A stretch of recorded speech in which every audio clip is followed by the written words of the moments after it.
tell it from the mountaintop. Thank you for sending Jesus. He was born for all the world. You gave us so much love, and I'm telling all the world. I will go and tell it, I will go and tell it. Tell it from the mountaintop. I will go and tell it, I will go and tell it. Tell it from the mountaintop. The night Jesus came started like a silent night. The shepherds looked up and saw the brightest light. And then what happened was a bigger surprise. They looked up and saw the angels in the sky. I can't keep it inside, I've gotta tell it. Go tell it. Jesus, you are alive, I've gotta tell it. Go tell it. I will go and tell it, I will go and tell it. Tell it from the mountaintop. I will go and tell it, I will go and tell it. Tell it from the mountaintop. Go, go, go, tell it. Go, go, go, tell it. Go, go, go, tell it. Go, go, go, tell it. Let's give it a try. Go tell it. Let's give it a try. Go tell it. I'm telling everyone, everywhere he's alive. Just like the angels singing in the sky. I can't keep it inside, I gotta tell it. Go tell it. Jesus, you are alive, I gotta tell it. Go tell it. I will go and tell it, I will go and tell it. Tell it from the mountaintop. I will go and tell it, I will go and tell it. Tell it from the mountaintop. Go, go, go, tell it. Go, go, go, tell it. Go, go, go, tell it. Go, go, go, tell it. Thank you for sending Jesus. He was born for all the world. You gave us so much love, and I'm telling all the world.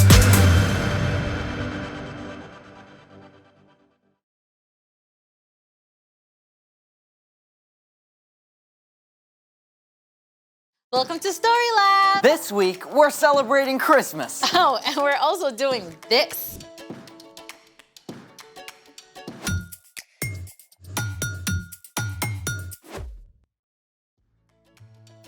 Hey, I'm Amaya, And I'm Zeke, and we're talking about Christmas. which is celebrating Jesus, God's greatest gift. What do you love the most about getting ready for Christmas? Oh, everything. The lights, decorations, ooh, Christmas specials. And that's what Christmas is all about, Charlie Brown. Don't forget setting up the nativity. Nativity. You know, all the figures from the Christmas story. Oh, yeah. We still put up the plastic manger scene from when I was a kid. Plus, we bake all sorts of cookies. Oh, I love Christmas cookies. Good, because we're going to do it all by building a gingerbread nativity. Oh, do we have to bake? Nope, but we do have to architect. Here we have all of our characters. We have Mary, we have Joseph, we have baby Jesus, and 1, 2, 3 wise men. What about the shepherds? The kid didn't have any shepherd. Oh, I'm turning this guy into a shepherd. The kid also didn't have any barns or stable or a shed. So we're gonna be using, Graham crackers. yeah, I mean, this is where our architectural skills really come in. Have you ever made a gingerbread house before? Yeah, but the icing never holds right. The pieces always slide or fall down. Not today, because today we're using sugar glue.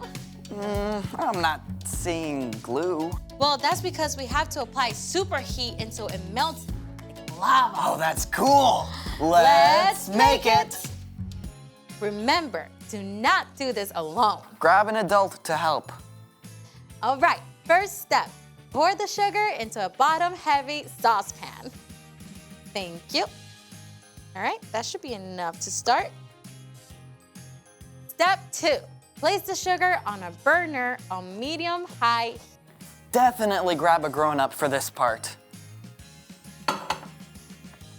Step 3, swirl the sugar and stir as it starts to melt. Thank you.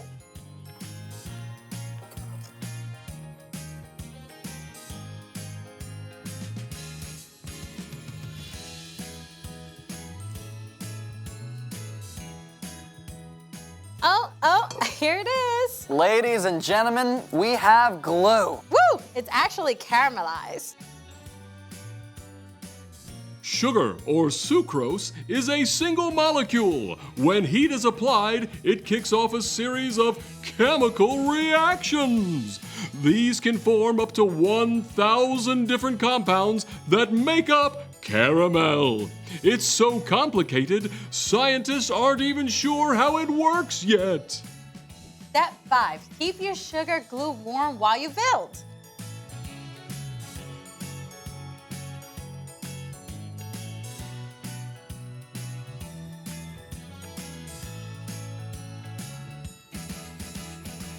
Yay! I think Frank Lloyd Wright will be proud. Who? Oh, the famous architect.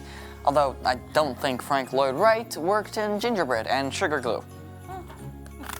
Tasty though. Do we get to decorate? Yes, right now. And well, that turned out kind of, I mean, you can tell what it is, right? Away in a manger, one cookie for a bed. All right, it's time for The story before the story. Today, we're in the 3rd book of the New Testament, Luke. But before Luke, in the very beginning, out of love, God made an amazing world. But when people turned away from God, the world was broken. God made a plan to bless the whole world through the Israelites, but over and over, God's people would run to God and then pull away, just like a yo-yo. Then, foreign nations invaded and captured the Israelites. They must have wondered if God still loved them and if He had a plan for them. God spoke through prophets about the great rescuer God would send. And at last, after hundreds of years, God sent an angel to tell a girl named Mary she would have a very special baby. Which is where our story starts. Take it away. Hey, everybody. Hey, Brian. Okay, the stage was set. After so many long years, God's amazing rescue plan was underway. And God actually used a foreign king to help carry out that plan. The Jewish people lived under Roman rule, and the Roman leader Caesar Augustus needed money for his fine palaces and large army. I command a census of every single person in my entire empire. That meant that every person had to be counted and placed on a list to pay expensive taxes to Rome. And news of this census traveled all the way from Rome to the tiny town of Nazareth in Judea, on the very edge of the Roman Empire. Hear ye! Hear ye! Every person must go immediately to their own hometown to be listed. A carpenter named Joseph and the girl he was engaged to marry, named Mary, heard the decree. I guess I'll be making a road trip to Bethlehem. I guess we'll be making a road trip to Bethlehem. Both Joseph and Mary had been born into the family line of King David, so they would have to make the week-long journey to Bethlehem, the town of David, in order to be counted. Now, this was more than a little inconvenient, as Mary was nearly ready to have a baby whose birth had been announced by an angel. You will become pregnant and give birth to a son. You must call him Jesus. He will be great and will be called the Son of the Most High God. The trip from Nazareth to Bethlehem was about 70 miles, which is just a couple hours by car, but a whole week of travel on foot or by donkey. The journey was long and dusty. Camping out on the rough ground could not have been very comfortable for Mary. At last, Mary and Joseph saw the town of Bethlehem. They must have been ready for a hot bath and a quiet place to stay after that long journey. But the little town of Bethlehem was not so still and silent. Lots of other people had come to be counted as well. They filled every inn and guest room in town. There has got to be room for us somewhere. Have you checked with all of your relatives? Even my great Aunt Hulda and my third cousins, twice removed. Finally, the very last home that Mary and Joseph tried had a room. Sort of. They were offered a place to stay with the animals. I don't know about this. It's dry. It's warm, and this baby really, really, really needs a place to be born. So Mary and Joseph settled into their most unusual guest room, and there, with the cows, moo, and sheep, meh, and chickens, pop, Mary's brand new baby boy was born. It's just like the angel told you. And his name? The angel said we must call him Jesus.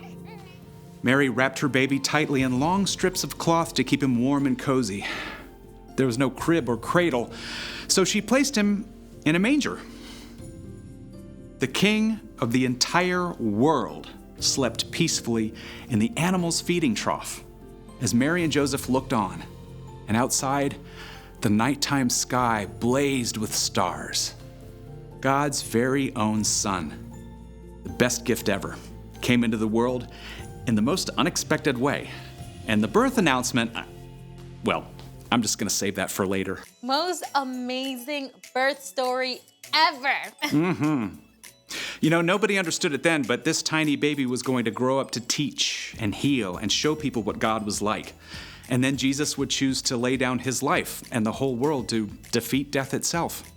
That is some Christmas gift. Not exactly something you just find on an Amazon wish list. So, what's our part in the story? Well, our world gets wrapped up in hoping for so many different things, you know? We want everything from world peace down to a shiny new skateboard, and that's great. But in the middle of it all, be sure to remember the most important gift. Right. So find a quiet moment to thank God for the gift of Jesus and ask God to help you walk with Jesus every moment of the coming year.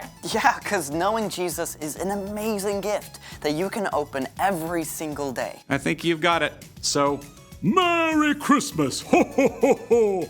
see you next time. Merry Christmas. Bye, Bye, Brian. So here's the thing. Jesus is the greatest gift. I think we need some sheep at the manger. Big, fluffy ones. Thanks for joining us in the Story Lab. Merry Christmas.